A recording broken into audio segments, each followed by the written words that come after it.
buenos días. Empezamos nuestra tercera mesa redonda de la jornada de hoy, que la vamos a dedicar a salud medioambiental. Sabemos que salud y medio ambiente es un binomio inseparable. Hemos ido hablando estos 2 días y denunciando también cómo el entorno tiene un impacto en el bienestar, la salud infantil y en las trayectorias vitales de nuestros niños. Organizaciones internacionales y sociedades científicas como las nuestras han manifestado su preocupación real por la contaminación que sufren nuestros ecosistemas a todos los niveles, desde el aire que respiramos, al agua que bebemos, pasando por los alimentos que ingerimos o el contexto socioafectivo en el que vivimos. Nuestro planeta está más contaminado y está enfermando, produciendo la degradación del mismo con consecuencias directas e indirectas, sobre todo en la población infantil, más agresiva por ser seres más vulnerables y en desarrollo, y que a pesar de que solo representan el 15% de la población mundial, reciben alrededor del 50% de la carga de las enfermedades ambientales y los cambios sociales como son las migraciones climáticas. Por todo ello os presento a 3 compañeras pediatras, amigas y comprometidas, impulsoras de la salud medioambiental pediátrica, que nos van a exponer desde distintos focos, acciones e implicaciones cómo revertir los efectos de la crisis climática. En primer lugar, os voy a presentar a Esther Tobarra, que es vocal de nuestra Junta Directiva de la SEPS. Es española, pero tras acabar su residencia en España se desplazó a Gales, donde completó la especialidad de pediatría comunitaria. En sus consultas ve a niños vulnerables con problemas de neurodesarrollo, en riesgo de desprotección y maltrato o en adopción y acogida. Tiene un especial interés por los factores ambientales que afectan a la salud de la infancia y también se está formando en pediatría medioambiental. Colabora como docente en el Centro de Salud Sostenible de la Universidad de Oxford y en esta charla nos va a presentar los principios que rigen la pediatría sostenible del futuro, con ejemplos de proyectos ya llevados a cabo en otras partes del mundo con este enfoque. Adelante, Esther.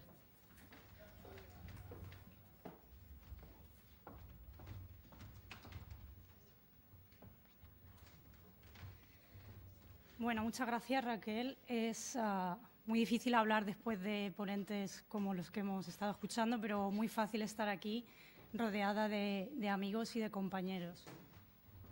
Pues bien, cambiando un poco de tercio, hemos superado una pandemia. Uy, no sé. No. Ahora.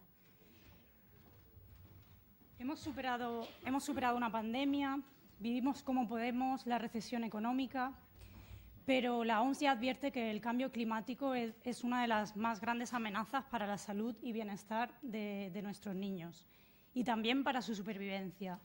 Cada año, 1,7 millones de niños mueren en el mundo por causas ambientales evitables y recae en ellos el 88% de la carga de enfermedad debida al clima. Estamos debajo de esta ola y tenemos que aprender a surfearla. La primera parte de la charla hablaré de esta parte, digamos, más trágica o dramática, no os quiero deprimir, de por qué es importante hablar de esto, y la segunda parte hablaremos de cómo surfearla y de ejemplos que se han venido haciendo en otros lugares del mundo y de que quizá acciones que ya estáis haciendo y no sabéis que son sostenibles o descubrir nuevas acciones que se pueden llevar a cabo. Muy brevemente hablamos de los principios de cómo hemos llegado aquí, ¿no? Desde la época postindustrial, en el planeta existen una serie de circuitos de retroalimentación positiva en los sistemas naturales que hemos venido vulnerando con la acción humana. Estos sistemas se conocen como límites planetarios y hay un momento de punto de no retorno a partir del cual parar este círculo vicioso es muy complicado. Por ejemplo, cuando aumenta la temperatura terrestre se deshielan los polos y se refleja menos temperatura a la atmósfera, cerrando el círculo en el cual se aumenta la temperatura terrestre. Los océanos, cuando se calientan, se disminuye la absorción de dióxido de carbono que queda en la atmósfera, aumentando la temperatura terrestre, y lo mismo, se generan más incendios y se pierden los sumideros de carbono que tenemos. Podría pensarse, o a lo mejor os sorprende que diga que el cambio climático en España es un país vulnerable al cambio climático. Normalmente se piensa que son los países del sur global. Pero, bueno, el escenario para el cambio climático, España es un país que tiene problemas de estrés hídrico. El 75% de nuestro territorio está en riesgo de desertificación. Por ejemplo, la provincia de Alicante, en la Comunidad Valenciana, o Murcia o algunas zonas de Andalucía. Y esto tendría repercusiones en nuestra industria agrícola, vinitícola o el sector del turismo. Además, algunas de las predicciones meteorológicas señalan que las temperaturas del Madrid del 2050 se asemejarían a temperaturas actuales del actual Marrakech. Y bueno, las olas de calor serán más intensas, serán más duraderas. Si comparamos con los años 80, nuestros veranos son 6 semanas más largos, pero estamos menos acostumbrados a las inundaciones o a la subida del nivel del mar que podría afectar al norte español o a las islas. ¿Y cómo afecta todo esto a los niños? Pues bien, los niños son más vulnerables, están más en riesgo y son menos visibles. Son más vulnerables porque son más pequeños, concentran más las sustancias, sus sistemas de detoxificación son inmaduros y necesitan, porque están en desarrollo, mayor cantidad de aire, agua y alimentos por kilogramo de peso. Son un poco como el canario en la mina que nos avisa de que algo no va bien. Además, son menos visibles porque ocurre en ellos lo que se conoce como la ley climática inversa, y es que, aunque son los que menos contribuyen al cambio climático junto con otros colectivos, son los que más sufren sus consecuencias y están infrarrepresentados en las tomas de decisiones. Organizaciones internacionales como UNICEF o el Comité de los Derechos del Niño ya lo vienen advirtiendo. UNICEF, de hecho, ha creado un índice de riesgo climático infantil en el cual todos los niños del mundo están expuestos a un riesgo climático y 1 de cada 3 están expuestos a 4 riesgos o más. Estos eventos climáticos extremos suponen también experiencias adversas a la infancia y llevan a familias a lo que se conoce como la migración climática. Suponen muchos riesgos a nivel de tráfico, de malnutrición, de trastorno de estrés postraumático y recordar aquí que la mitad de los refugiados del mundo son niños. El Comité de los Derechos del Niño no tiene un derecho específico para el medio ambiente, lo incluye en el artículo 45, el que incluye la salud, pero se han hecho observaciones generales en el que dicen que nuestra insuficiencia para abordar la emergencia ecológica supone también una desprotección de los derechos de la infancia y de las generaciones futuras. Y, bueno, ¿es esto una cuestión de salud? A las personas a veces les cuesta entender, bueno, aumentan las temperaturas, tendremos deshidratación o olas de calor. En realidad los efectos son muy grandes. No sé si me creeríais si dijera que el cambio climático influencia el 50% de las muertes infantiles a nivel global, porque es un factor de riesgo de diarreas, malnutrición, malaria y enfermedades respiratorias. Si empezamos con la temperatura, los niños regulan peor la temperatura, están más en riesgo los menores de 1 año y los ancianos. Y los que más están en riesgo de todo, los que más están en riesgo son los que están en el útero, porque se ha relacionado con parto prematuro, aborto, malformaciones cardíacas y bajo peso al nacer. Además, también afecta en algunos lugares del mundo el funcionamiento normal de hospitales por las máquinas y las infraestructuras, etcétera. Con respecto a la contaminación del aire, que está muy relacionada con el cambio climático, pues depende en el lugar en el que estamos hablando. En algunas ciudades se puede relacionar los efectos de la contaminación del aire con los efectos perinatales que tendría una mujer que fuma entre 30 y 40 cigarrillos al día, bajo peso al nacer, microcefalia, procesos respiratorios en niños más mayores, como asma, aterosclerosis, problemas de neurodesarrollo, se ha relacionado con el retraso cognitivo o el autismo. También recordar que los niños están más cerca del suelo, por lo tanto más cerca de la altura de los tubos de escape. He introducido un poco los resultados en salud de los eventos climáticos extremos. Existe un riesgo de muerte, la destrucción de los hogares, problemas de suministro dependiendo de la eficiencia que tienen los países a dar respuesta, malnutrición, brotes infecciosos y trastornos de estrés postraumático. El cambio climático es un factor de riesgo para las pandemias y favorece la zoonosis y las enfermedades transmitidas por vectores. Aunque en países de nuestro entorno estas enfermedades son importadas, la Sociedad Española de Enfermedades Infecciosas calcula que, según esta tendencia, en el 2050 estas enfermedades podrían pasar a ser endémicas. Estamos hablando de que si esto es así y no hacemos nada para revertirlo, las embarazadas tendrían recomendaciones de prevención como cuando tenemos que viajar a estos países, de llevar insecticida, manga larga o dormir con mosquitera. Como las aguas estancadas y más calientes favorecen también la proliferación de microorganismos y no puedo hablar suficiente, la compañera lo va a hacer, acerca de cómo afecta el cambio climático a la seguridad alimentaria, porque en resumidas cuentas tenemos sistemas alimentarios que no han erradicado el hambre, generan obesidad y causan impacto ambiental. Veremos con mayor frecuencia migraciones debidas al clima. Se esperan unos 1 billón de refugiados climáticos para el 2050, con todo el riesgo que esto tiene de experiencias adversas a la infancia, tráfico de niños y maltrato infantil. Y, por último, también se está viendo que estos temas pueden generar ecoansiedad. En distintos estudios se han visto que el 75% de nuestros jóvenes temen al futuro y tienen sentimientos incluso de duelo, de tristeza, de ansiedad, de impotencia. El 40%, según algunas encuestas, piensan que no es seguro o apropiado en este escenario tener hijos. ¿Y dónde queda el sistema sanitario en todo este escenario? Pues si fueran un país, el sistema sanitario global, seríamos el 5º emisor de contaminantes y de huella de carbono. Entonces, está claro que necesitamos una transformación. Y bueno, uno podría pensar en dónde nos deja todo esto el juramento hipocrático de no hacer daño, ¿verdad? ¿Qué es lo que estamos haciendo? Pues en el NHS se ha analizado la huella de carbono. Uno puede pensar, serán los hospitales, con todo el gasto eléctrico, en las infraestructuras, pero en realidad los medicamentos son un 20% de esta huella, un 25% de la cadena de suministro, la cual tenemos menos acción, pero podemos abogar para cambiar, y un 5% los inhaladores y un 5% los gases anestésicos, que son gases de efecto invernadero, de hecho más potentes que el dióxido de carbono.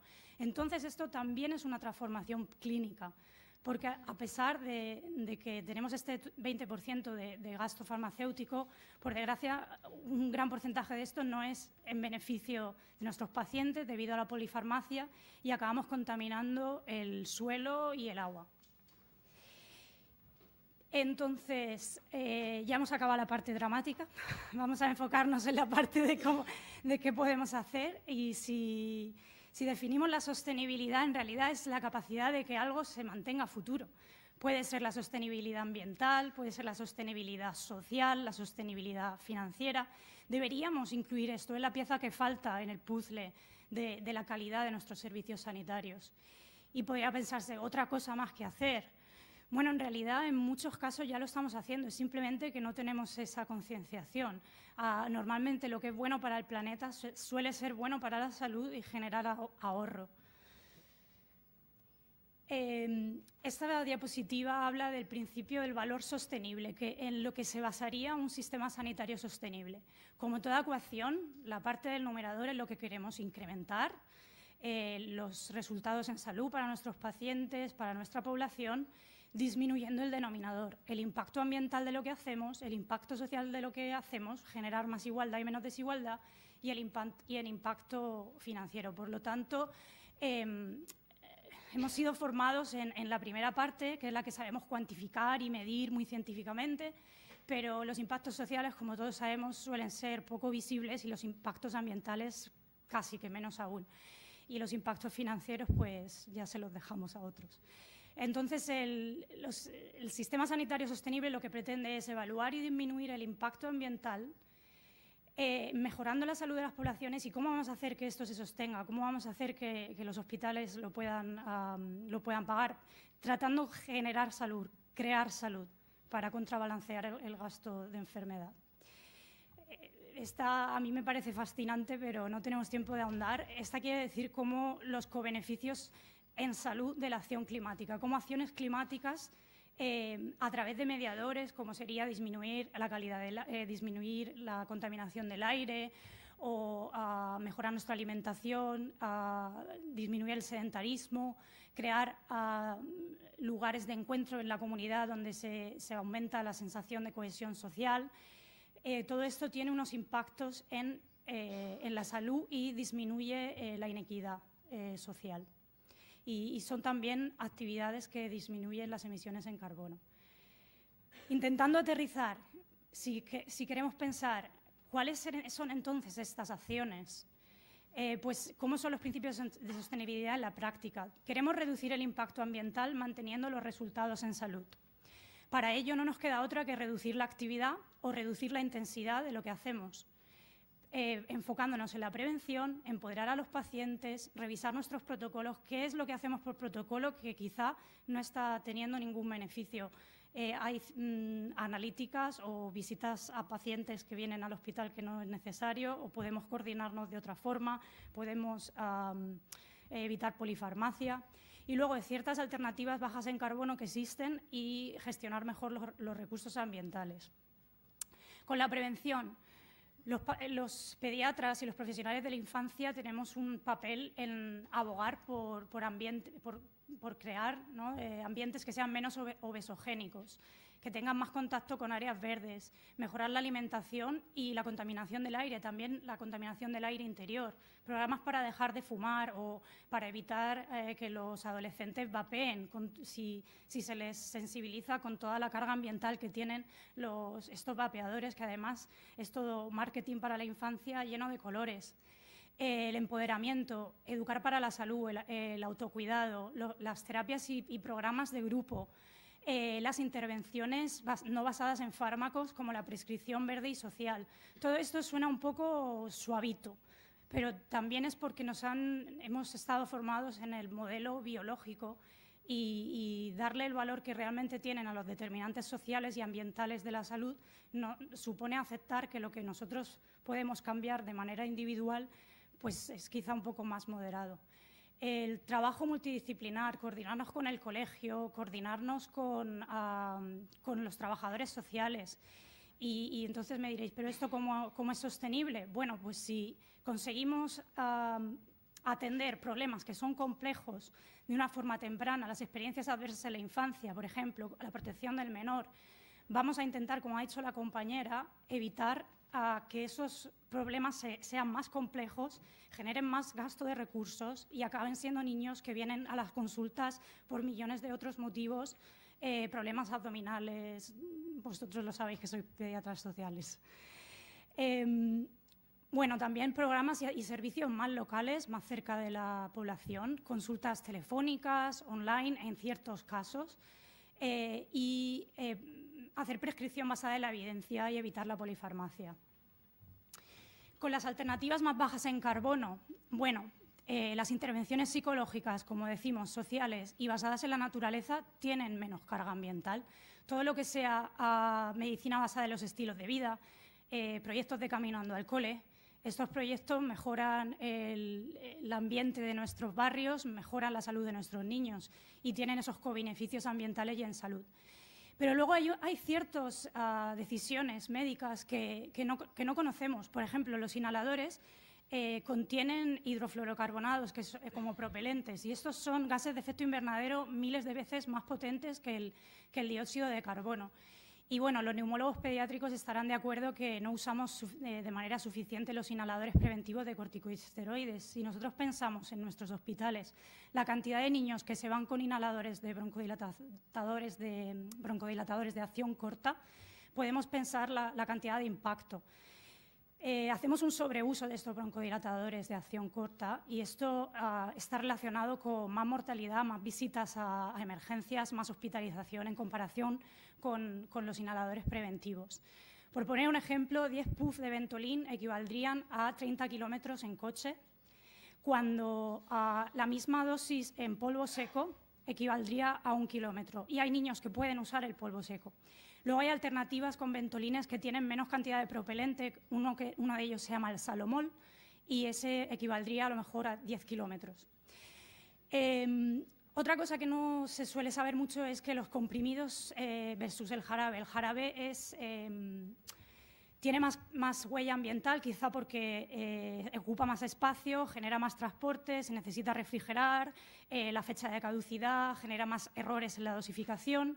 Por lo tanto, aprender a enseñar a nuestros niños a tragar, que es algo que es un hito del desarrollo, y darle a los padres esa seguridad también tiene cierto componente ambiental.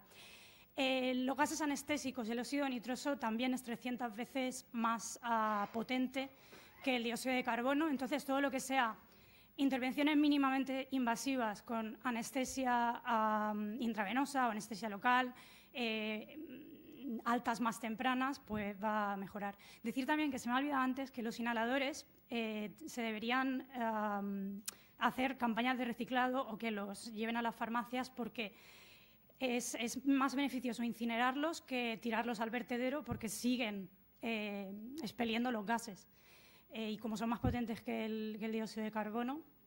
Y a veces son acciones tal y como en la bomba de óxido nitroso, pues cerrarla.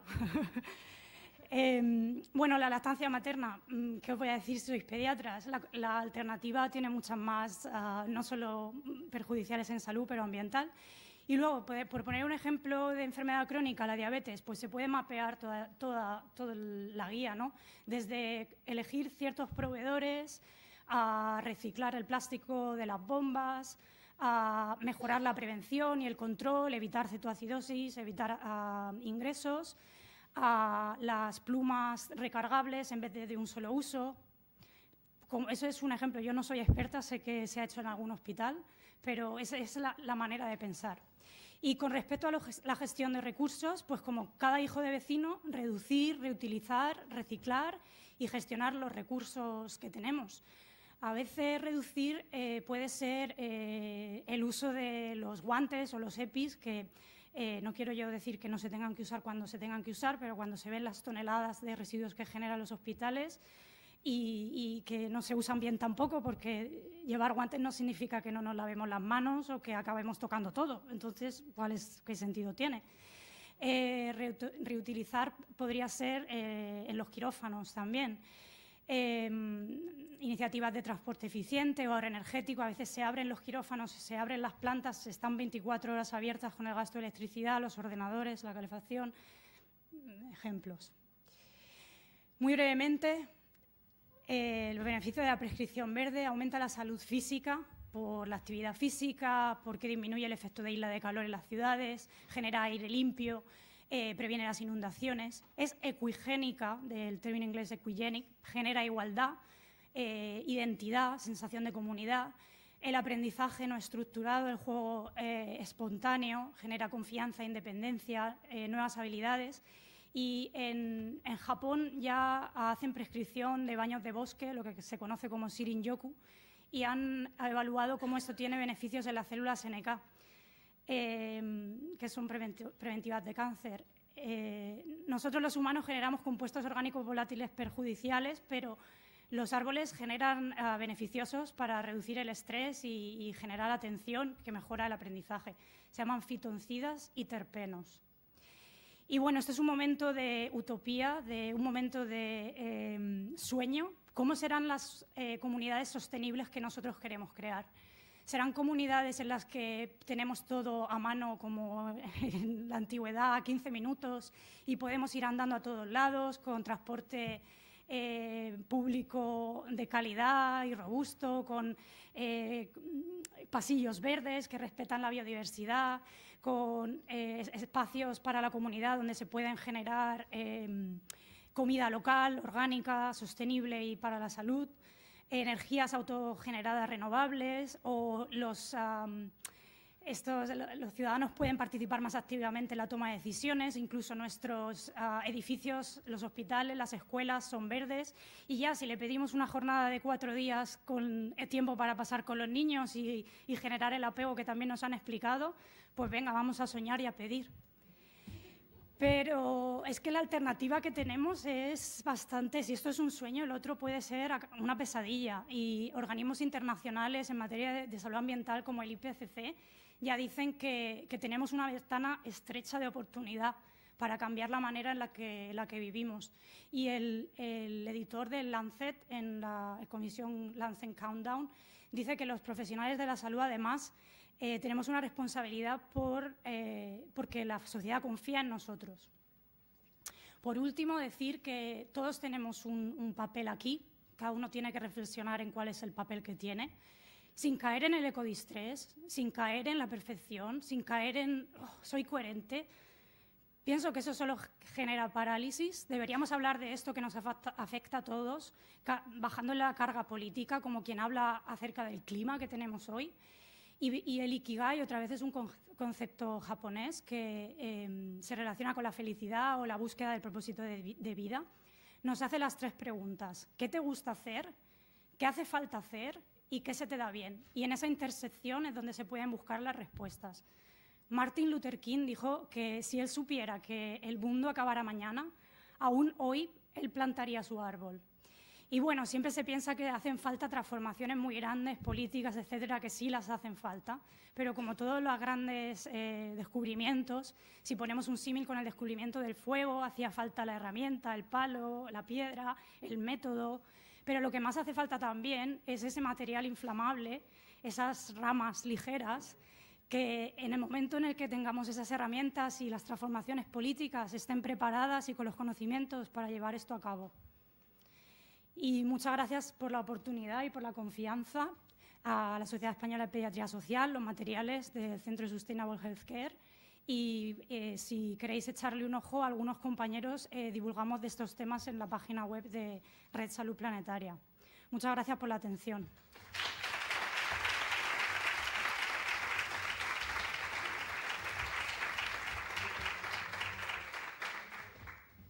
Bueno, muchas gracias, Esther. Creo que nos has dejado a todos el corazón encogido.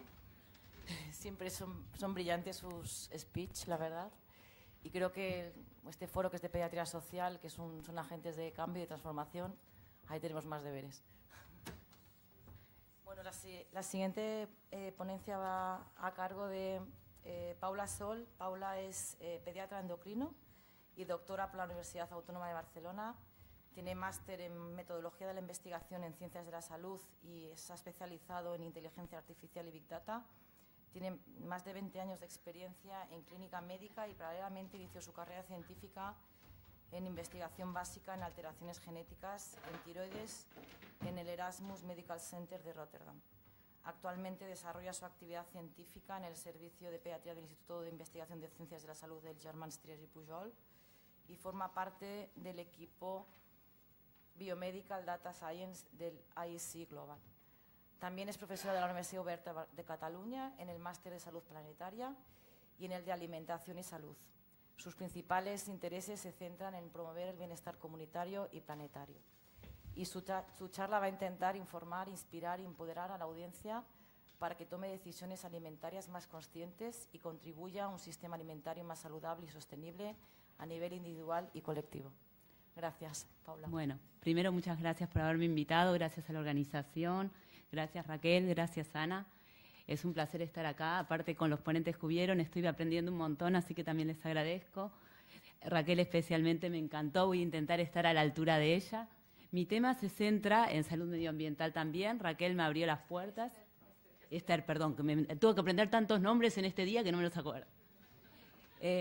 Y entonces voy a intentar hacerlo un poquito interactivo, aunque tenemos poco tiempo, y vamos a meternos más en un tema puntual que es la alimentación. Como bien ya me introdujo Raquel, yo soy pediatra endocrino, me encanta la investigación, me encanta la docencia, pero también me encanta nuestro planeta. Y eso hizo que todo lo que fui aprendiendo lo vaya orientando hacia lo que es la salud medioambiental.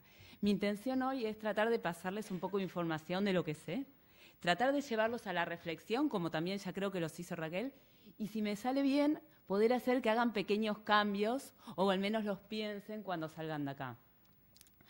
La salud ambiental, pese a que ahora está de moda, no es algo nuevo, es algo viejo, y trata de cómo los factores externos nos pueden afectar a nuestra salud. Con esos factores me refiero a factores biológicos, químicos, físicos, pero también a factores sociales. Por eso es que también creo que me invitaron hoy. Y no soy la única que le interesa esto. Las grandes organizaciones están trabajando en esto y están midiendo cuánto nos afectan estos factores medioambientales a nuestra salud. Y la verdad, estos son datos viejos. Yo creo que subestiman la situación actual. Pero la realidad es que casi un 25% de la carga de morbimortalidad global se debe a esta exposición a factores ambientales. Y por más que nosotros pensemos que estamos en pediatría, hablando de pediatría, nos afectan a lo largo de la vida. Lo que pasa es que vamos a tener ventanas en las que vamos a ser más susceptibles que en otras ventanas de edad me refiero. También nos va a afectar de forma diferente según nuestro género y nuestro sexo. Y hago la diferencia porque tenemos que pensar que las mujeres se quedan embarazadas y lo que le pase a esa mujer durante la adolescencia, durante el embarazo, va a afectar al bebé que tenga adentro más allá de su sexo. Y obviamente el código postal también va a afectar en la calidad y en la cantidad de cuánto vivamos. Pero, pese a que en este momento estamos viviendo en Europa, nosotros no estamos exentos de riesgo. Nosotros nos estamos exponiendo igual, lo único de manera diferente a como se pueden exponer en otras partes del mundo. De hecho, para poder estudiar cuáles son estas enfermedades que están asociadas a estos factores de riesgo, se las divide en grupos. Y uno de los grupos que está aumentando más en el mundo son las enfermedades no transmisibles. Y resulta que donde más están aumentando son en los países industrializados, en Europa, en Estados Unidos. El tema de la nutrición infantil lo estamos controlando un poquito más, pero también es un gran problema, y lo digo porque estamos justamente en una charla de alimentación. Y cuando hablamos de alimentación tenemos que pensar que pese a que yo les diga cosas que les parezcan muy obvias, no es tan fácil hacer cambios, porque la alimentación nos viene acompañando desde el inicio de la prehistoria.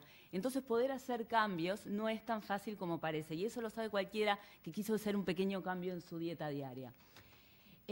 Dos cosas que tienen que tener en claro para lo que vamos a hablar hoy. Uno, lo que es la alimentación saludable. Todo el mundo, supongo, más o menos tiene una idea de lo que es una alimentación saludable. Es comer alimentos que nos den nutrientes, que nos permitan crecer sanos y bien. Cuando hablamos de crecer, no me refiero solamente a que no estemos flacos caquécticos, sino a que no tengamos sobrepeso, a que no tengamos obesidad, a que no nos falten micronutrientes, o aunque no comamos de forma tal que estemos aumentando nuestros factores de riesgo para, por ejemplo, tener más enfermedades no transmisibles. Y acá viene el concepto que puede ser más nuevo para algunos de ustedes, que es lo que es la alimentación sostenible. Que yo, para que se hagan la idea más fácil, es una alimentación saludable para nuestro planeta, ahora y en el futuro. O sea, cómo nosotros producimos alimentos y qué comemos pensando en cómo está repercutiendo en nuestro planeta y qué va a pasar más adelante también. Conclusión, alimentación sostenible y saludable, que en definitiva es la charla lo que les voy a contar ahora, es un resumen de estas dos cosas. La primera pregunta que yo les hago, y me gustaría con que sea, si quieren levantar la mano la levantan, si no lo piensan, es si ustedes piensan que a nivel global tenemos una alimentación humana saludable. ¿Qué opinan? ¿Sí o no? Vale. Yo ahora les voy a dar datos que van, estos datos obviamente que aunque a mí me encanta el planeta y todo lo que yo les doy está basado en evidencia científica, ¿vale? Yo les voy a ir dando datos, que ya son datos que pueden a veces estar no totalmente actualizados, porque nos faltan datos y nos falta información, pero para que se vayan dando cuenta. ¿Sabía presupuesto que para este año vamos a tener alrededor de 8.000 millones de personas en el mundo? Los cálculos que se hicieron hace unos años no van bien. Vamos creciendo más en población de lo que se esperaba. Eso personalmente creo que no es bueno. ¿Sí? Estamos teniendo una sobrepoblación mundial y en la forma que nos alimentamos, en la forma que vivimos, esto no nos va a alcanzar en un futuro si seguimos con esta exponencia en la curva. De estos 8.000 personas que somos, el 10% pasa hambre regularmente. El 10% es un montón. 1 de 10 pasa hambre de verdad. Pero lo loco de todo esto, la paradoja de todo esto, es que mientras unos se están muriendo de hambre, otros, lamentablemente, se están empezando a morir de exceso, porque casi también el 10% de la población tiene obesidad, y me refiero a obesidad, no a sobrepeso. 2 millones de personas, o sea, una cuarta parte de la población mundial, tiene déficit de micronutrientes. 1 de 4, o sea, imagínense todo lo que estamos acá con déficit de micronutrientes. Lo mismo con inseguridad alimentaria, un desastre, 1 de 4. Después, ya subiendo los números, casi la mitad no pueden permitirse una dieta saludable, o sea, la mitad de los que estamos en esta sala. Las mujeres que estamos en edad fértil, bueno, yo ya estoy saliendo, las mujeres que estamos en edad fértil, 1/3 tiene anemia y tiene que quedarse embarazada, ¿eh? Los chicos, hoy hablaban de 45 millones, el último número que yo le di habla de 51 millones de chicos, tienen una desnutrición severa. Y encima, los pocos que pueden comer, casi todos comen mal, porque se llenan de carne, se llenan de grasa, se llenan de azúcar, conclusión, más enfermedades también. Conclusión, ustedes mismos ya se pueden con estos datos darse una idea si tenemos a nivel personal o poblacional una alimentación saludable. Ahora mi otra pregunta es si ustedes piensan que la alimentación que nosotros tenemos es saludable para nuestro planeta. Y acá tal vez algunos los estén metiendo ya en un terreno nuevo y otros por sentido común me digan algo y otros porque ya lo saben también me contesten. ¿Qué piensan? ¿Tenemos una población sostenible o no? Bueno, los números que les voy a dar no son muy divertidos tampoco, pero después también les voy a tratar de dar un poco de empujón, de esperanza. Hay dos conceptos que a mí me ayudaron a entender cómo poder pensar en mi casa, en mi cocina, bueno, aunque tampoco cocino muy bien, en mi mesa, si lo que yo como es sostenible o no es sostenible. Una de las formas es viendo esto, el ciclo de vida de los alimentos. Yo no sé si ustedes lo escucharon hablar, el ciclo de vida de los alimentos es algo muy útil. Me habla desde que se produce un alimento hasta que va a parar al tacho de la basura, pero desde que se produce, desde el inicio del alimento. O sea, desde que la vaquita está dentro de su madre o está creciendo la manzana en el árbol. Si uno ve esto, y en el medio van pasando cosas, obviamente, con ese alimento. Según el alimento que nos comamos, va a necesitar más transporte, va a necesitar más frío, va a necesitar procesamiento, va a necesitar un packaging. Entonces, todo esto va a hacer que el alimento que yo me coma impacte en nuestro entorno de una forma o no. Puntualmente acá en España, ya saben todos que a los españoles les gusta comer muy bien. Yo lo aprendí cuando vine a vivir acá. Les gusta comer también que el 50% de la huella ecológica que dejan los españoles se debe a la alimentación. Y cuando me refiero a huella ecológica, no me refiero a las pisadas de un grupo de ecologistas que va comiendo bocatas por la playa, no. La huella ecológica es un indicador como otros indicadores que estuvieron hablando hoy. Son indicadores que me dicen cuál es el impacto que produce un alimento determinado en el ambiente. Y además, para poderlo medir de forma fácil, o más fácil, se subdividieron en diferentes tipos de huellas. Y entonces está la huella de CO2, que mide la cantidad de gases de efecto invernadero que se producen cuando yo produzco algo, en este caso un alimento. La huella de hídrica, que también la hablaron hoy, que es el consumo de agua dulce que yo tengo que necesitar para producir un alimento X. La huella de suelo, que es cómo me cargo el suelo cuando yo hago algo determinado. La huella de la biodiversidad, súper importante también, cómo me cargo la biodiversidad cuando hago algo determinado. La huella del transporte, la huella de residuos, no menos importante. Yo les voy a ir hablando de algunos de estos porque no me da el tiempo. Cuando uno ve esta foto, es una foto vieja, no es actual. Ya nos estaban avisando hace muchos años de que esto estaba pasando y ahora todo el mundo la ve y ya sabe a qué me refiero, a cambio climático. Cuando uno empieza a leer o buscar infografía de lo que es el calentamiento global, les aparece esta infografía generalmente y me busqué un montón para decirles esto. Ahora están empezando a cambiar. Aparecen, ya saben que los gases de efecto invernadero se pueden producir de forma natural o artificial, hay diferentes gases, pero los que son culpa nuestra y los que supuestamente están aumentando tanto, se deben a determinadas acciones humanas, como pueden ser la industria, los transportes, etc. Esta es la típica infografía que ustedes ven. Esta infografía, y es muy parecida a otras, le falta algo súper importante. ¿Alguien sabe lo que es? Y proporcionalmente súper importante. ¿Qué es esto? Los de atrás no sé si lo van a llegar a ver. La actividad alimentaria, en especial la industria cárnica, yo como carne, aviso, no soy vegetariana, pero como menos de lo que comía cuando vivía en Argentina. La actividad alimentaria, la industria alimentaria es muy potente, produce un 30% de los gases de efecto invernadero y sin embargo no la ponen en las infografías, pero tendría que estar, yo creo, ahí. Va a depender de cómo saquen el cálculo, ahora después se los voy a explicar, a ver si aparece aquí. Va a depender de cómo saquen el cálculo de la cantidad de gases de efecto invernadero que se produzcan, según a partir de dónde empiezan a contabilizar los gases de efecto invernadero, porque no va a ser lo mismo tomar en cuenta o no lo que pasa con los residuos que no tomarlos, porque la cantidad de gases que se terminen produciendo consecuencia de eso van a ser diferentes, ¿entiende? Entonces, cuando ustedes lean sobre el tema van a ver que la bibliografía cambia, pero en gran parte cambia porque no se toma en cuenta, porque se toma parte solo de este ciclo de los alimentos. Por eso les decía que es muy útil este ciclo de los alimentos. Y si ven esto también y piensan, esto no sé si tiene luz y no me animo a tocar porque tengo miedo de hacer lío. Si piensan en lo que hace, en la cantidad de gases de efecto invernadero que va a producir una vaca versus lo que va a producir una manzana, ya el sentido común nos está indicando quién va a ser mayor o menor impacto a nivel medioambiental. De hecho, ya la gente lo empieza a utilizar. Hay calculadoras que se las pueden bajar como aplicaciones que les dicen cuántos gases de efecto invernadero produce cada alimento. Y la verdad, les guste o no, más allá que les guste o no la carne o que no la coman por cuidado del planeta, por cuidado de ustedes, por cuidado de los animales, los que se llevan a ganar la cantidad de producción de gases de efecto invernadero es la industria cárnica. De hecho, también se estudió cuál de los animales es el que produce más cantidad de gases de efecto invernadero. ¿Y saben quién ganó? La vaca, la que más comemos aparte. ¿Saben por qué ganó la vaca? La vaca resulta que tiene 4 estómagos porque así puede destruir bien todo el pasto que se come. Una vez que tiene esos 4 estómagos, en ese estómago se le va llenando de gas de metano.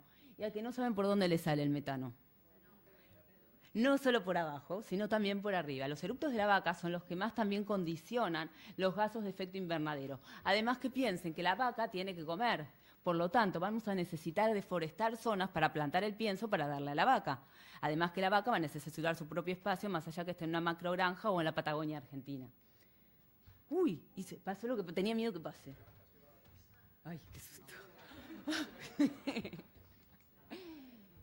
También se hicieron estudios para analizar cuál era el país que más gases de efecto invernadero produce. La realidad es que obviamente Latinoamérica se lleva todos los premios, pero ustedes piensen en algo muy importante. Muchos de los gases de efecto invernadero que se producen en determinados países, el producto ese no se lo terminan comiendo la gente que vive en esos países, sino que ese producto viaja a otras partes del mundo, donde lo comen, nos guste o no, la gente que realmente puede pagarlos, porque este tipo de productos es caro.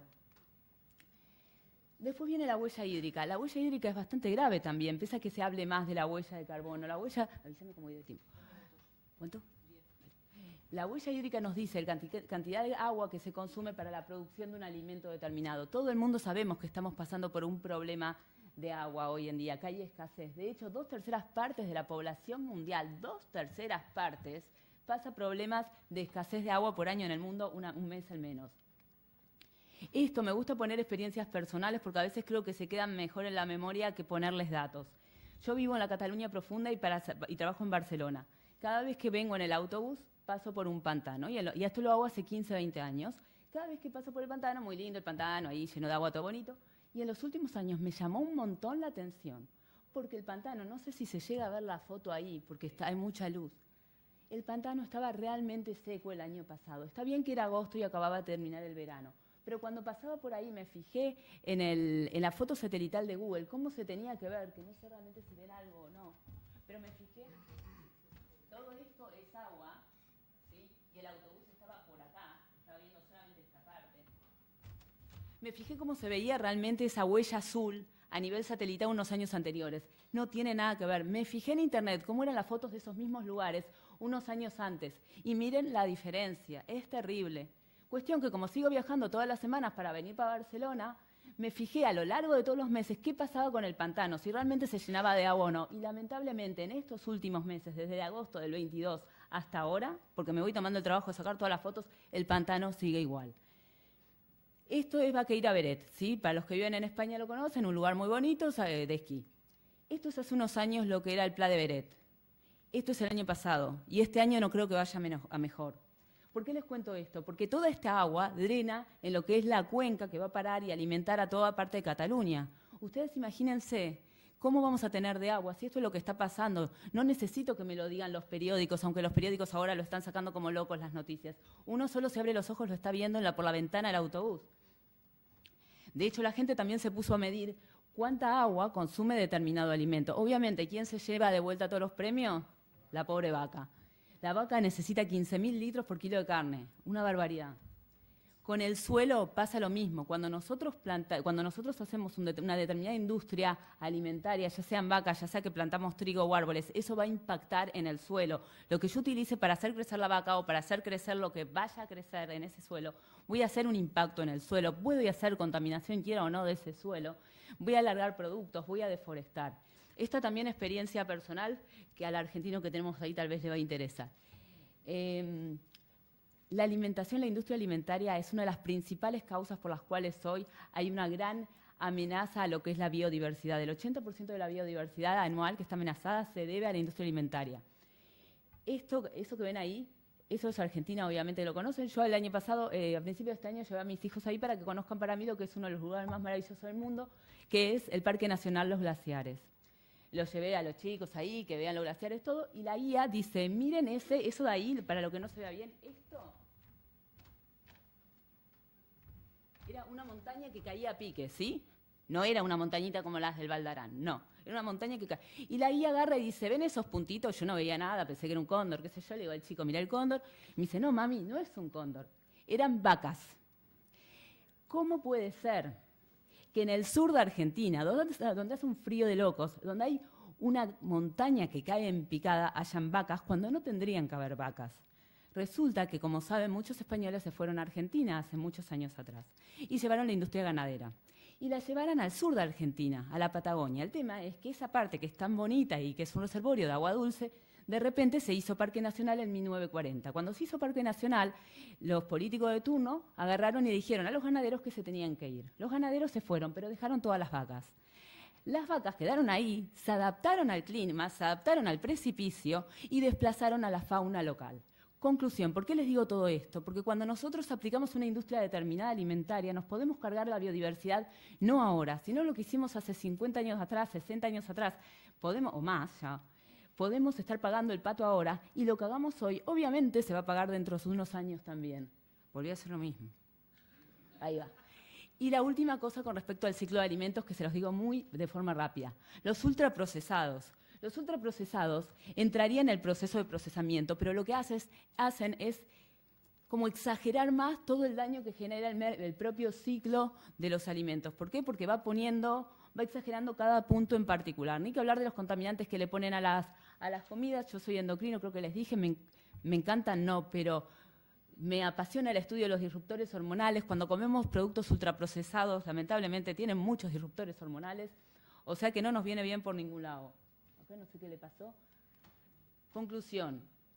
Con todo lo que les dije, ahora ya uno, cuando mi intención de llevarlos a la reflexión aparece en este momento. Cuando uno tenga un plato delante de ustedes en la mesa, van a poder darse cuenta, acordándose del ciclo de los alimentos y de las huellas, y realmente cuál es el impacto que ese alimento tiene adelante de ustedes y cuál no.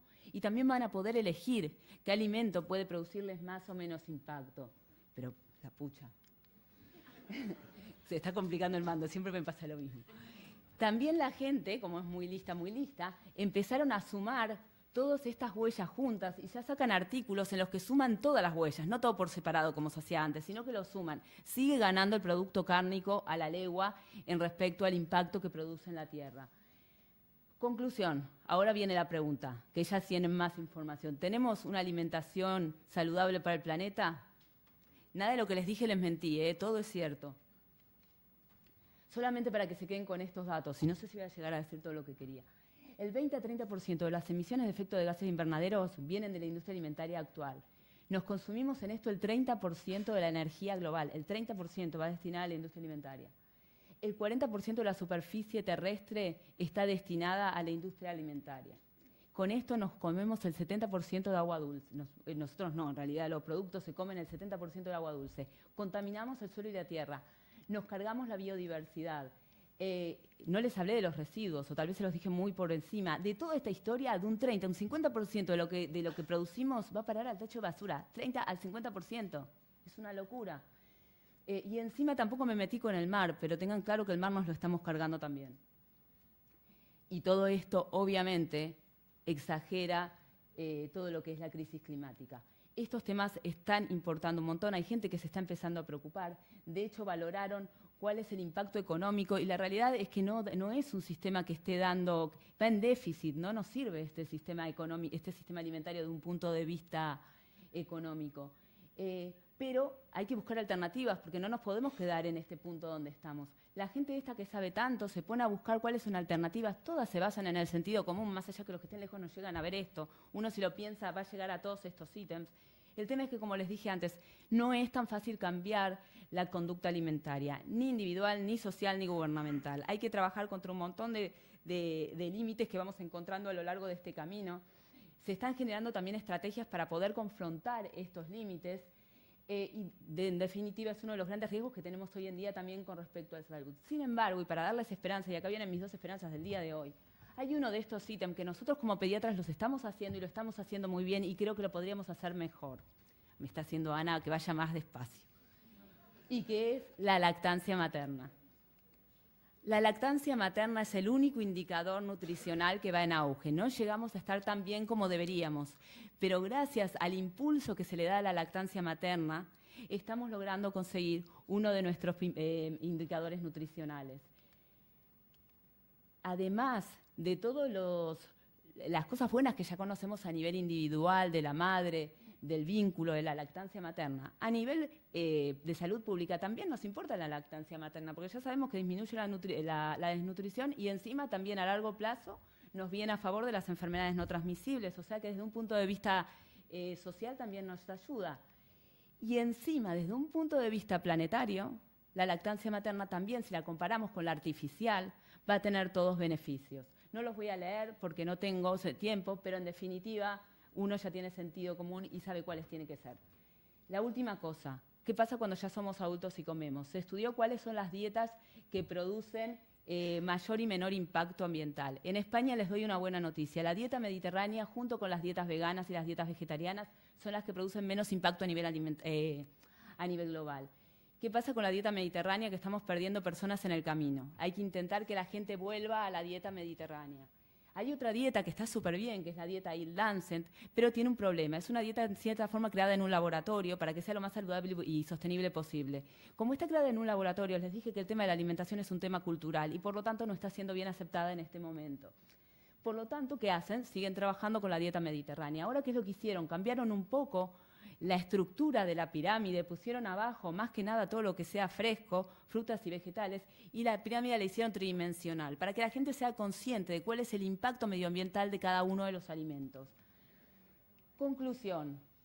Acá les doy algunas indicaciones porque no tenemos que estar esperando, piensa que se está trabajando en un montón de iniciativas para llevar una dieta más saludable y sostenible. Ustedes, los pediatras, tienen un gran poder. Ustedes le dicen a la gente lo que tiene que comer y lo que vamos a decirle que tiene que comer si sigue esto no es nada malo, al contrario, la estamos ayudando.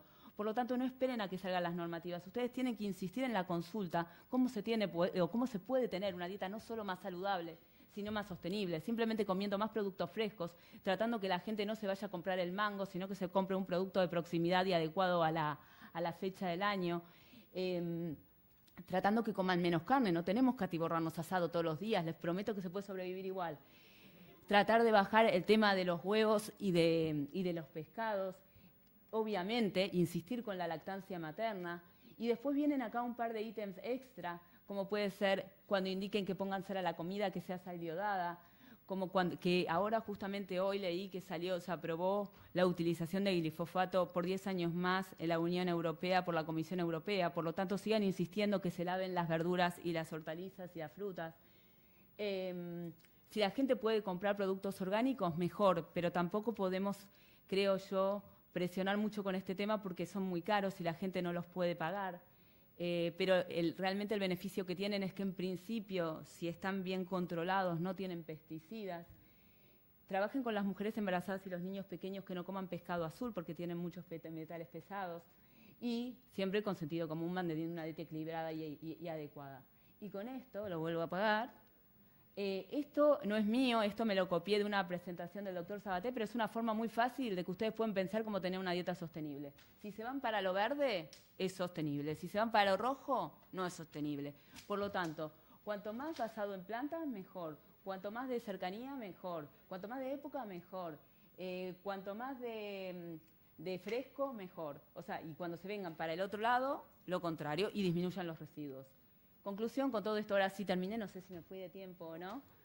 Espero haber logrado mi objetivo, que era pasarles información, llevarlos a la reflexión, y si lo hice relativamente bien, cuando tengan un plato de comida dentro, enfrente de ustedes, llevarlos a hacer pequeños cambios. Muchas gracias.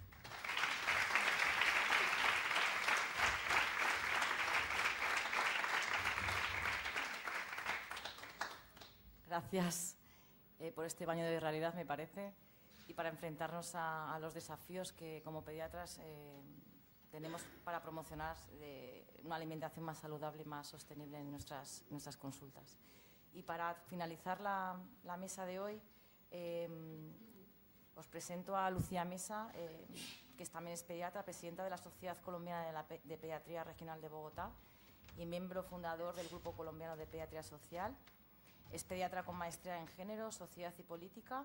Tiene una amplia experiencia en los sectores públicos y privados, contribuyendo en la formulación e implementación de políticas y proyectos sociales en favor de las infancias y la adolescencia. Su pasión es la docencia universitaria y trabaja con las poblaciones vulnerables que representan minorías. Tiene un especial interés por los derechos de las personas menores y el derecho a los espacios seguros. Es docente de Pediatría Social en la Universidad de los Andes en Bogotá y la charla que nos va a presentar nos va a hablar sobre los retos del cambio climático en la formación de pediatría. Adelante, Lucía, muchísimas gracias. Muchas gracias, Raquel, a ti. Muchas gracias a Paula y a Esther por las maravillosas presentaciones. Cuando yo estaba planeando la introducción un poco para sensibilizar, creo que hicieron un excelente trabajo ellas dos, porque veía las caras de todas, incluyendo la mía, de cómo iba cambiando o cómo nos íbamos sorprendiendo a medida que cada una de ellas nos iban contando lo que estaba en la evidencia, lo que estaba en su experiencia y de alguna manera también cómo a partir de la reflexión, como muy bien lo dijo Paula, podíamos estar tocados y poder efectivamente trabajar alrededor de cómo mejorar el tema de tener un planeta más saludable para la vida de las personas. Entonces, lo que Raquel me propuso trabajar fue alrededor de, bueno, ¿y cuál es la responsabilidad y los retos que tenemos quienes estamos en el mundo de la formación de nuevos pediatras, incluso de nuevas médicas y médicos en las universidades, y cómo podríamos efectivamente contribuir? Básicamente quiero hoy hablarles de 5 cosas, pero lo voy a hacer rápidamente. Tengo mi charla planeada para 15-20 minutos, entonces un poco la agenda del cambio climático, que es una agenda joven. ¿Cómo aprende la gente joven? Porque realmente quienes estamos en las universidades, pues usualmente estamos trabajando con las personas más jóvenes. Hablar un poco sobre los currículos, a qué acuerdos podemos llegar y algunas conclusiones que se me ocurren y ojalá para ustedes tengan unas nuevas y más interesantes. Entonces, bueno, claramente es un desafío inmenso este tema en el mundo de la formación de nuevas y nuevos pediatras. ¿Por qué? Porque si nosotros nos vamos a la vida real y cuál es el interés que tienen las personas cuando entran a estudiar medicina o cuando entran a estudiar pediatría, usualmente está muy cercanos a la clínica. Cuando revisamos un poco en dónde hacemos nuestra práctica médica, entre el 70 y el 80%, dependiendo de la universidad, estamos adentro de los hospitales, trabajando dentro, viendo patologías interesantes, muy importantes, que por supuesto debemos aprender y aprender a manejar. Sin embargo, estamos dentro de los hospitales y más o menos un 30%, 20% lo hacemos en los primeros niveles. Y si acaso tenemos alguna práctica fuera de los primeros niveles, es entre el 1 y el 2% cuando estamos saliendo a la comunidad. Entonces, y como muy bien nos lo dijiste, Paula, al final, los pediatras pues tenemos una responsabilidad inmensa en el mundo del cuidado y la educación de las familias en donde haya niños o niñas y personas adolescentes. Y cuando estamos en el mundo de la pediatría social y empezábamos desde hace muchos años a ver cómo podíamos incluir en los pensum temas de derechos de los niños y las niñas o temas relacionados con pediatría social, casi siempre íbamos un poco remando, siento que y seguimos un poco remando contra la corriente de los currículos y los pensum universitarios. Quisiera un poco ponernos en situación y qué pasaría si nosotros llegáramos a donde el decano o la decana de nuestras facultades y le decimos, bueno, vamos a revisar el currículum y necesitamos incluir, como nos decía esta mañana Jeff, derechos de los niños. Necesitamos incluir temas de cambio climático. Como lo hablábamos ayer, tenemos que incluir y profundizar más en violencias. Yo creo que para cualquier persona es muy importante, pero si decimos, ¿y cuánto le debemos disminuir de las materias que usualmente vemos en medicina para poder cuadrar las horas necesarias aceptadas por la normatividad de cada universidad o de cada país? Pues ahí vienen unas tensiones que no nos hace fácil, nada fácil poder incluir estos temas. Digo que es una agenda joven, por supuesto. Oyendo y preparando la charla, estuve oyendo un diálogo que hubo en la Organización Mundial de la Salud hace un par de años, en donde invitaron jóvenes de diferentes países, era latinoamericano, era de La Pajo, entonces había personas de Argentina, Ecuador, Colombia, más o menos de unos 20, 25 años, y claramente decían, nos da mucha angustia porque ustedes, le decían a los doctores que estaban con ellos, pues no ven el problema del cambio climático como que les vaya a tocar, si acaso piensan en sus hijas, sus hijos, sus nietos, pero no es algo que los toque como si nos está tocando a nosotros. Nosotros sabemos que vamos a vivir en un mundo que desconocemos y que debemos prepararnos para poder enfrentar de alguna manera. Ellos hablaban y hacían un gran énfasis en la triple crisis ambiental, en donde el cambio climático definitivamente es un tema fundamental, el tema de la contaminación, qué pasa con todos los problemas respiratorios y demás, y la pérdida de biodiversidad. Lo agrupaban y lo tenían como un tema muy importante a abordar desde la triple crisis ambiental, como lo estaban ellos llamando.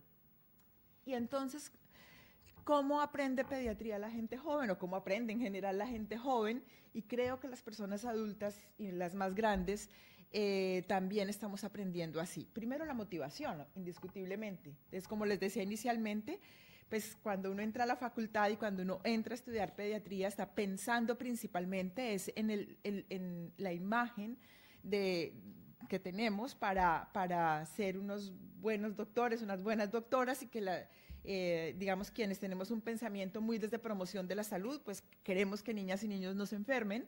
Quienes traen una ideación muy clínica, dicen, uy, quiero aprender cardiología, neumología, gastroenterología, endocrinología, como que eso es lo que a la mayoría les motiva. En ese orden de ideas, y creo que tuvimos un ejemplo bien interesante ahora, nos toca o debemos, creo yo, formarnos en qué significa el pensamiento reflexivo. Porque más allá de solamente informar que las cosas existen, debemos promover la reflexión, promover que sean las personas, nuestros alumnos, quienes de alguna manera sean quienes desarrollen los temas y a partir de la reflexión lo pongan en concreto. Me encantó el ejemplo del lago, que todos quedamos impactadísimos de ver un lago que era gigantesco hace un par de años y que hace 2 es un pequeño riachuelo. Creo que eso, cuando todos vimos la foto, yo miraba los ojos, las expresiones de cada cual, y realmente era de asombro y algo dolorosa. De alguna forma, y no necesariamente tiene que ser doloroso, pero sí invitar a la reflexión y a que algo nos toque en la vida real, es decir, que podamos poner en un sentimiento de vida real lo que estamos experimentando o lo que estamos leyendo o sobre lo que estamos discutiendo. Definitivamente, la observación y la innovación en el aula.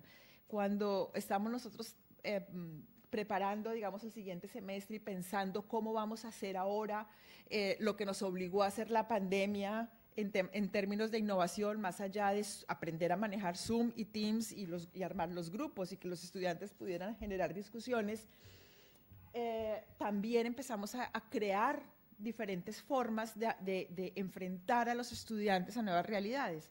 En el caso de mi universidad, tenemos un hospital simulado que es diferente al área de simulación clínica. El hospital simulado es un piso de hospital en donde suceden las cosas cotidianas que pueden ocurrir en una revista o en cualquier lugar de un hospital, en donde tenemos actores que hacen paciente simulado y pasan cosas, y lo dejo ahí un poquitico guardado en el parqueadero la idea porque la voy a desarrollar más adelante.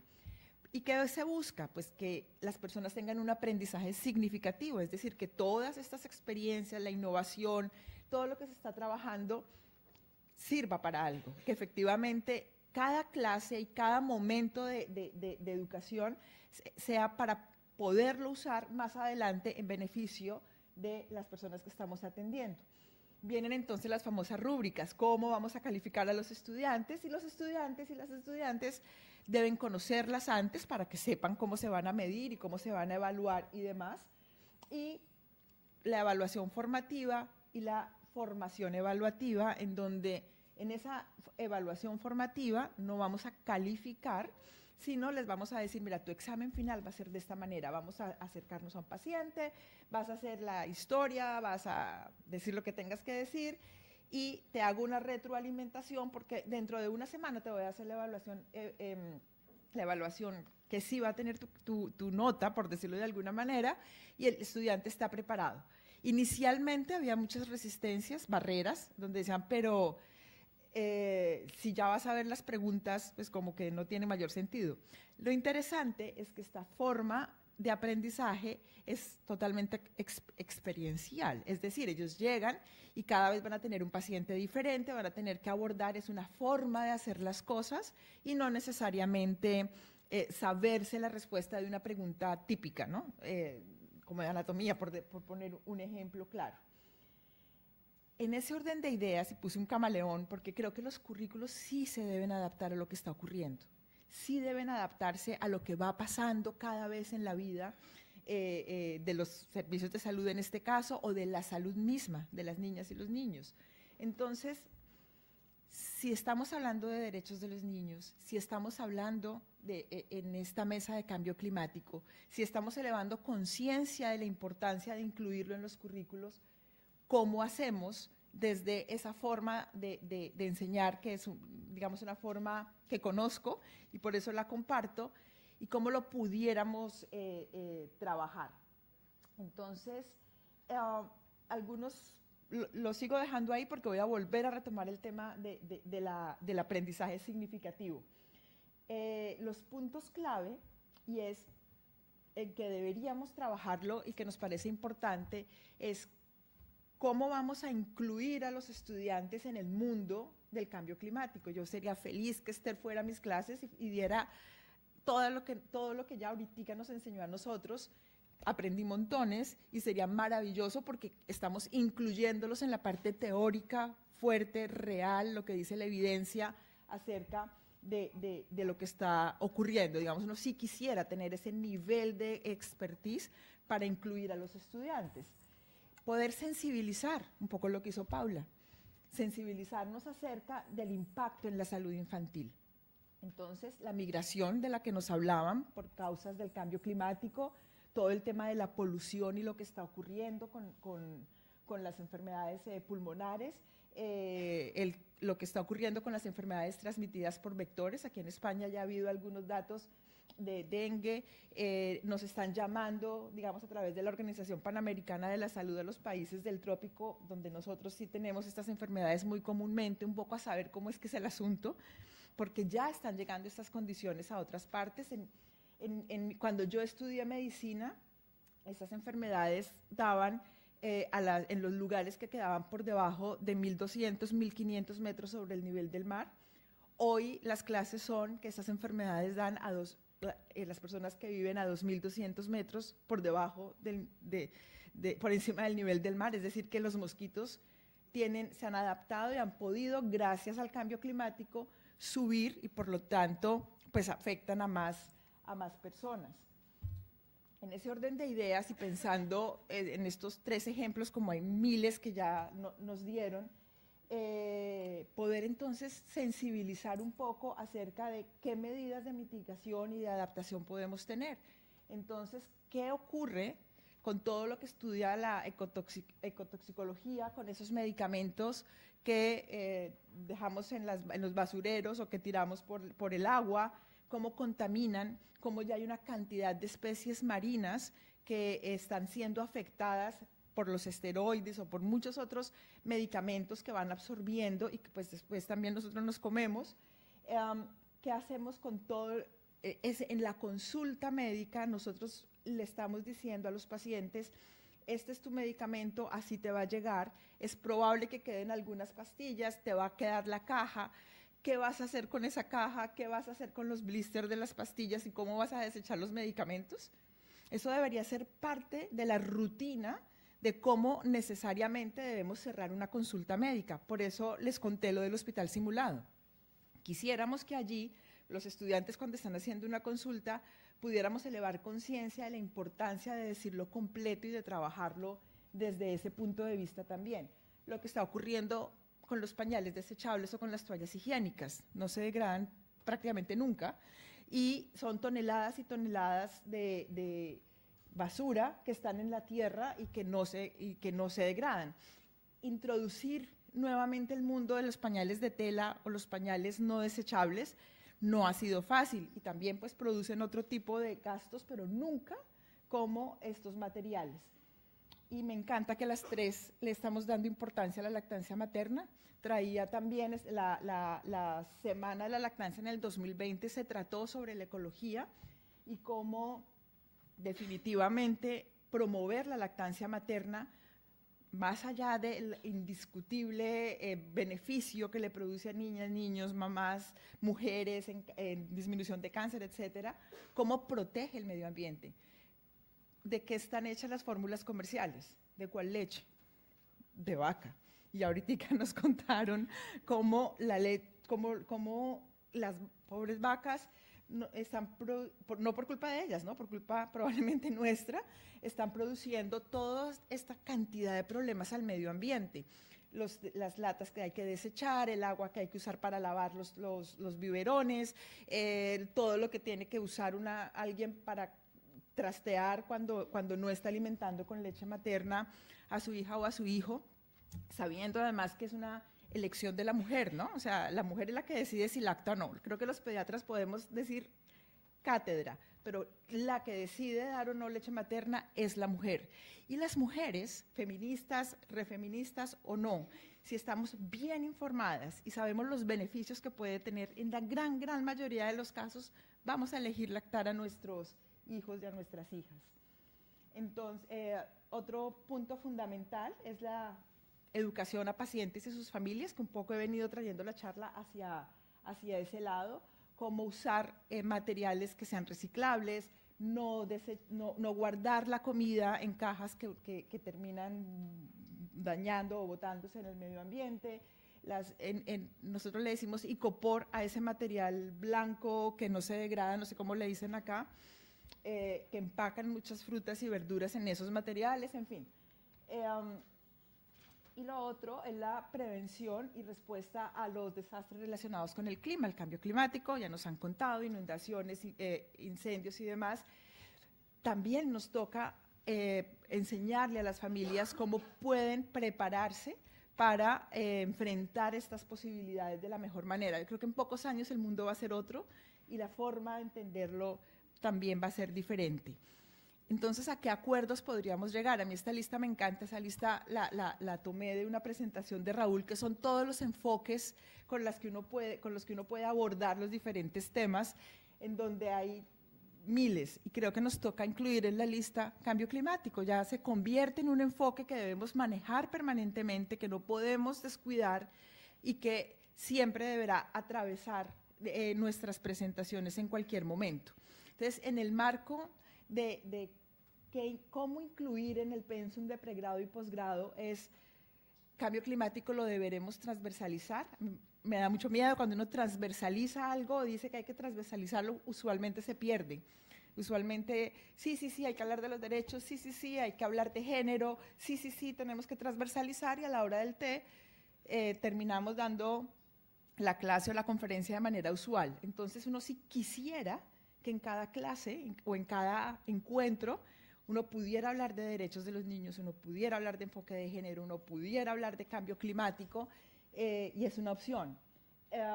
¿Cómo hacemos para darle un espacio visible a estos temas que son tan sensibles y que, como nos dijeron también, no son tan nuevos, pero tampoco tan viejos, y que es necesario que los profesionales de la salud sí manejemos? Pensarnos cómo serían las prácticas clínicas trabajando en cambio climático. Deberíamos empezar a tener alguna práctica clínica en donde los estudiantes se enfrenten a realidades de cambio climático. ¿Cómo las encontramos? ¿Cómo hacemos para llevarles a estos sitios? ¿Cómo hacemos para que se valore la necesidad del aprendizaje sobre estos temas que afectan, que impactan y que afectan lo social? ¿Cómo podemos efectivamente hacer que esa valoración social por los derechos de niñas y niños, que es la gran cobija de todas estas conversaciones, efectivamente tengan un valor y se priorice, sin desconocer la importancia pues, de cada una de las materias que debemos aprender. ¿Cuánto tiempo entonces esto sí debe tomar en los currículos? Sí debemos incluirlo y sacrificar horas de otras cosas por incluir estos temas. Hablando de tiempo también un poco, cuando empezamos a sentarnos en mesas de trabajo, las universidades, las personas que están en la academia, que inciden en la toma de decisiones en este sentido, para empezar a dar ejemplo de alguna manera. Si nos unimos, no sé, 15 universidades del mundo y decimos nosotros vamos a incluir en los currículum de esta manera estos temas sociales y podemos empezar a dar ejemplos, ¿será que lo vamos a lograr?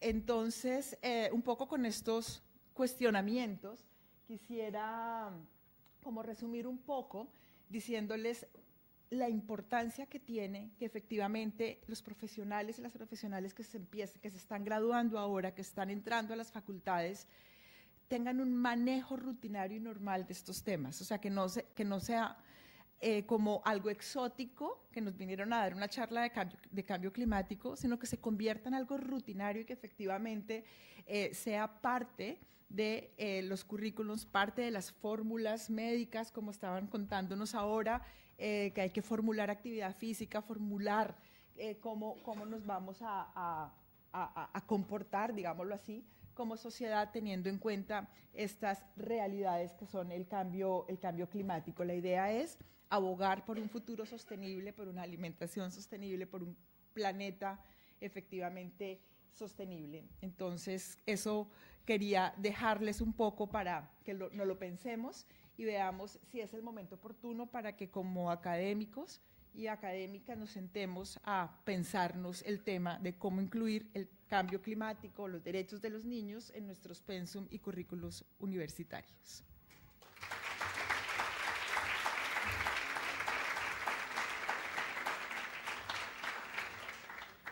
Bueno, muchas gracias, Lucía.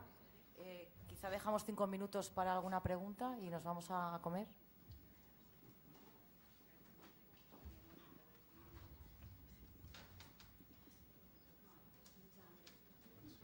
Yo creo que hay más hambre que ganas de preguntar.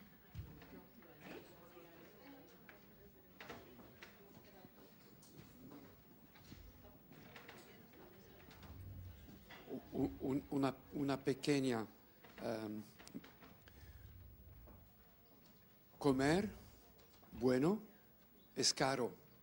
¿Qué dices?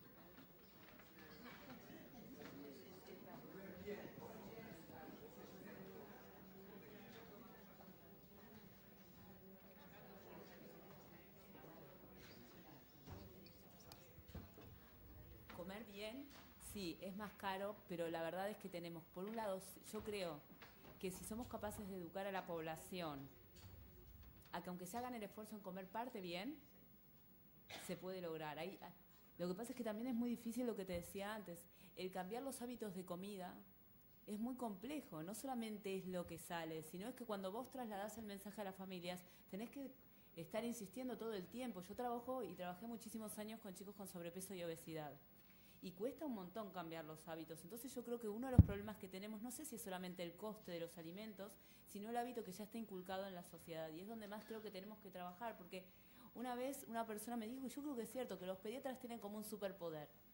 Y si aprovechamos ese superpoder y seguimos insistiendo a los padres, aunque sea más o menos por ahora algo nos creen, al menos a nosotros creo.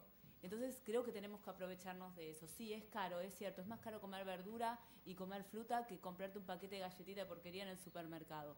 Pero hay que explicarles a los padres que eso tiene un beneficio y que hay que hacer el esfuerzo aunque sea que ese chico por día coma aunque sea 1 o 2 frutas, porque muchas veces no la comen.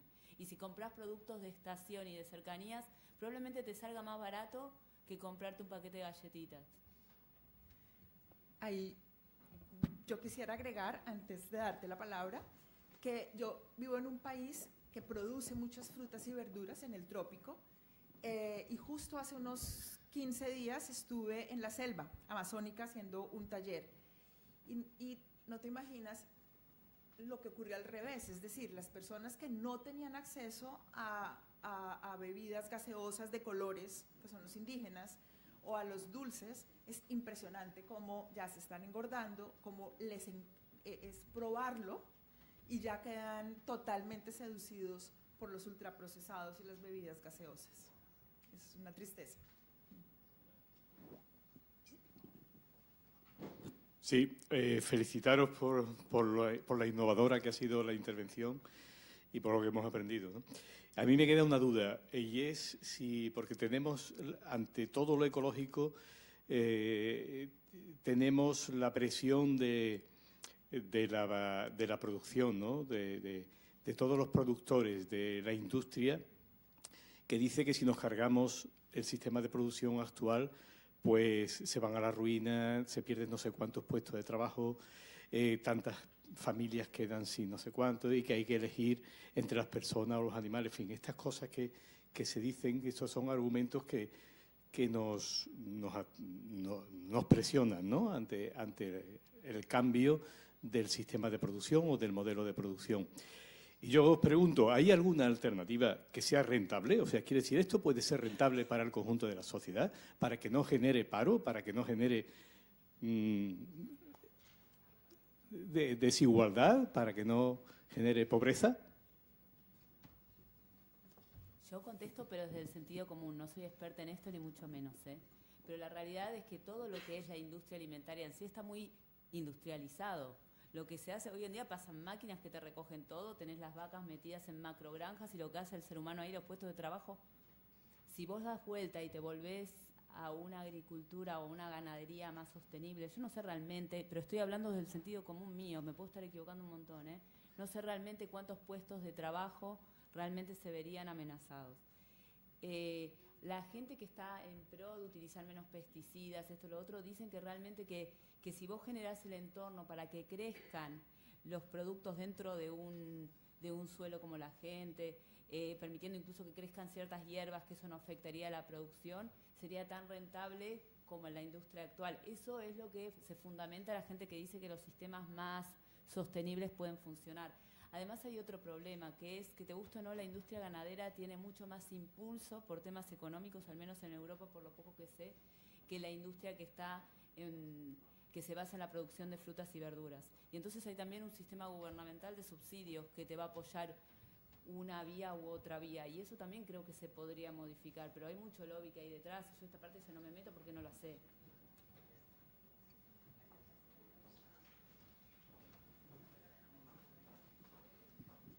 Hola, a mí también me ha encantado la presentación, pero no puedo evitar una crítica.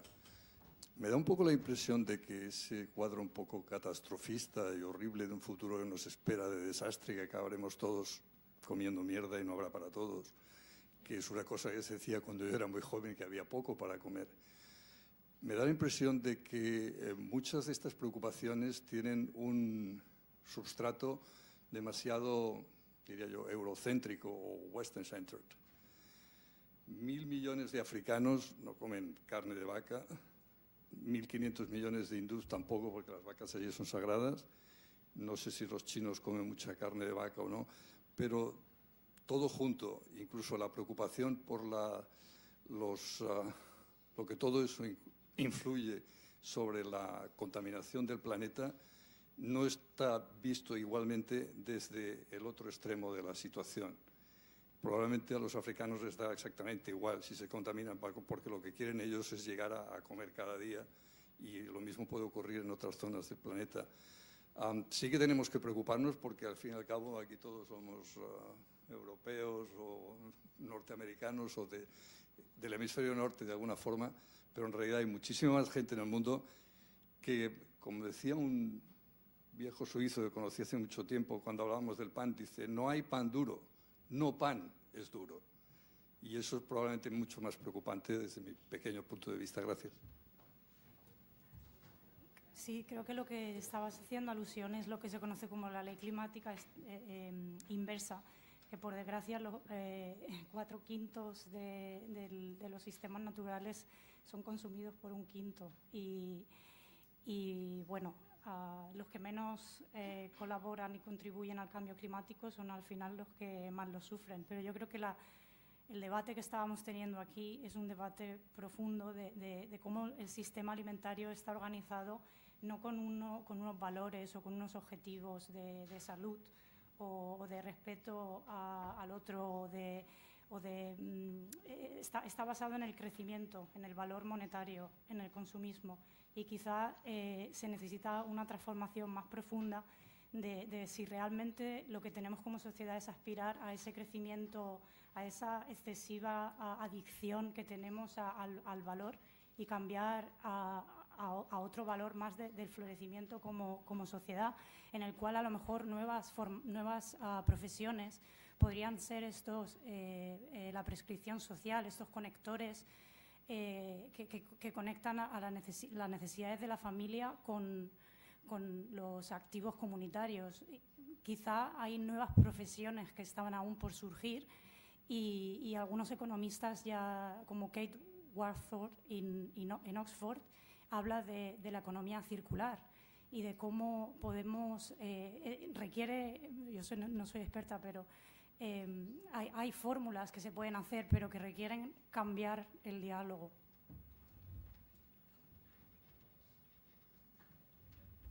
Sí, yo opino totalmente igual que es un tema de distribución. Acá obviamente que lo estamos viendo con una visión de lo que está pasando en Europa, porque creo que lamentablemente el problema está acá, porque justamente se puede vivir sin comer tanta carne. Los africanos no lo demuestran, los indios no lo demuestran, pero el tema es que acá se consume un montón. El exceso de consumo, el exceso de packaging, todo lo que se produce acá es lo que en parte está causando la crisis y es lo que estamos hablando. Si somos capaces de equilibrar un poco lo que pasa de un lado y del otro, probablemente este problema no lo tendríamos, porque toda la balanza se iría a favor.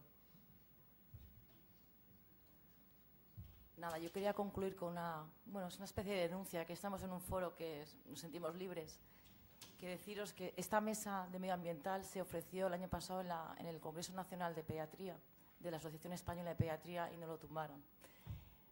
Ahí lo dejo.